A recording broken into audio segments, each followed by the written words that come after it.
بزیب زدن این روی عرق خبیج کیلومتر bu بلوی asfalt خطی رفته سر asfalt اینا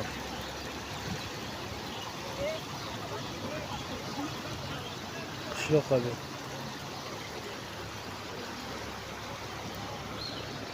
İsiniz duruyor, qishloq rafte esa. Yana nasos duruyor orada.